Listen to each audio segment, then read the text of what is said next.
Welcome to Stellar Gaming Dev's YouTube channel. In today's tutorial, we're going to create a basic quiz game using GDevelop. We'll cover everything from setting up your scene to working with variables and the event sheet to make a functional quiz game. This particular quiz is not extremely hard, but it does require organization. This depends on the scale of your game. If it's a smaller quiz, there's not much needed, but for quiz games with more questions and levels, it's important to make sure structures and variables are organized properly. Before we get started, ensure you have either of the following extensions installed in GDevelop: Panel Sprite Button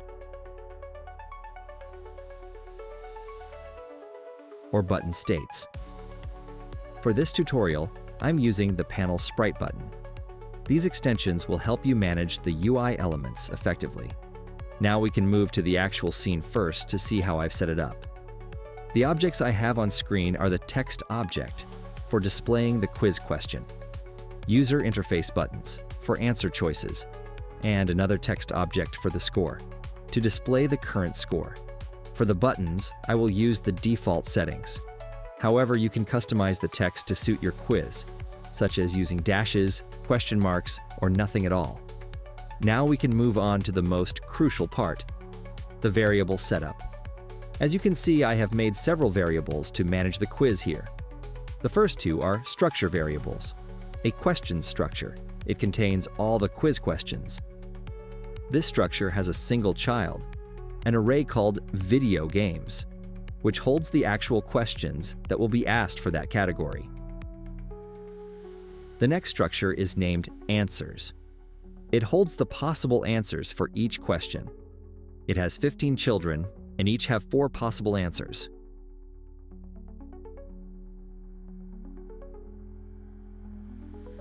The child array named video games, located within the question structure, contains 15 elements, indexed from 0 to 14.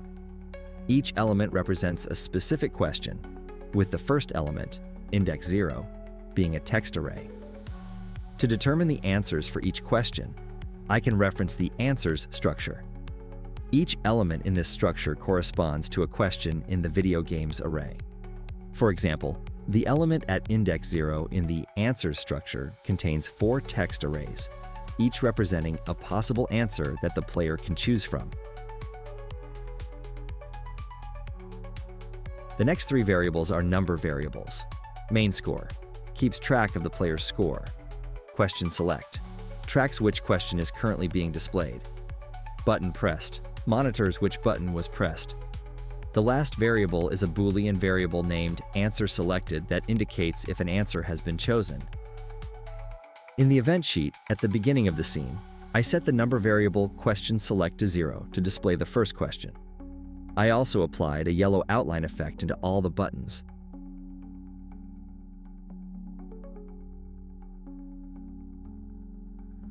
And grouped them together for easier control.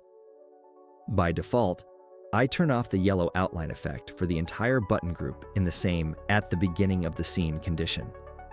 In the following code block, there are no conditions, but the actions include activating text wrapping and adjusting the wrapping style of the question text object. I set the wrapping width to 600 to prevent text from overflowing outside the scene window. Additionally, I change the X position of the question text object to scene window width divided by 4 to center it within the scene. The next section involves the button pressed number variable. The conditions are such that when a button is pressed, a sound plays, and the button pressed variable is updated to indicate which button was pressed. For instance, pressing button 1 changes the button pressed variable to 1.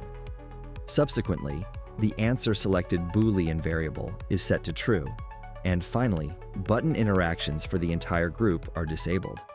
This means that after a player presses a button, they cannot press it again until button pressing is re-enabled for the next question. After this, the next code block contains a condition that lets the engine know which question is currently being displayed. The question select number variable simply tracks which question I am working with, so I know which question and corresponding answers should be used for the upcoming actions. For each value of question select, the text objects are updated to show the appropriate question and answers. For example, if the condition checks that question select is set to 0, the following actions are performed. The question text object is changed to the corresponding array value. The setup is as follows. Questions is the structure. Video games is the array. And the number in the brackets represents the specific question. In this case, the text is updated to the question at index 0 in the video games array. The next 4 actions update the text of each button on the game scene to display the answers that the player can select, based on the values in the answer structure. Here is the setup. Answers is the structure, 0 is the array, and the number in the brackets, 0 in this case, represents the first answer in that array.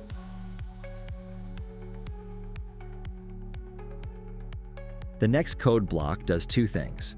First, it checks which question is selected, and second, it checks if the answer has been selected. This happens when a button is pressed, and the Boolean value of answer selected is set to true. The actions begin with a 1-second wait. Then, the yellow outline effect, which was turned off earlier, is activated for the correct answer, revealing it. A confirmation sound plays, followed by another 1-second wait before turning off the effect. Next, 2 subconditions check if the button pressed matches the correct answer. If the answer is correct, indicated by the equal sign, a sound is played. 100 points are added to the score, and the answer selected variable is set back to false. After a short delay, the button pressed variable is reset to 0, allowing the player to choose a button for the next question. The question select variable is then incremented to move to the next question, like from 0 to 1 in this case. If the answer is incorrect, indicated by the not equal sign, a sound plays, but the player loses 25 points. The rest of the actions are the same as in the previous block. Now, let's take a look and see how it works.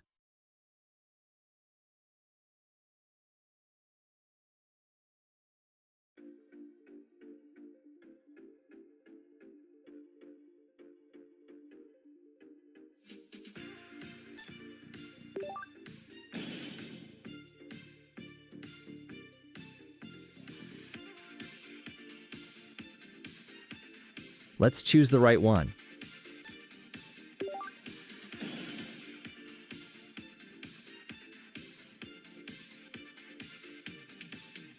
Let's do a wrong answer again to see if points will be subtracted.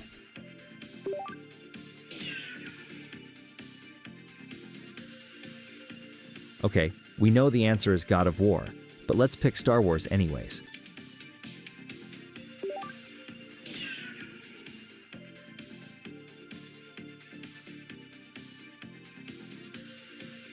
Okay, let's pick the correct one, Minecraft.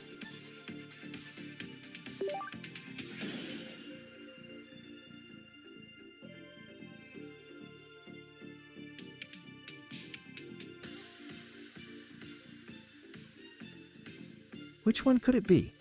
Wish it was Sonic, but this one is definitely Mario Kart.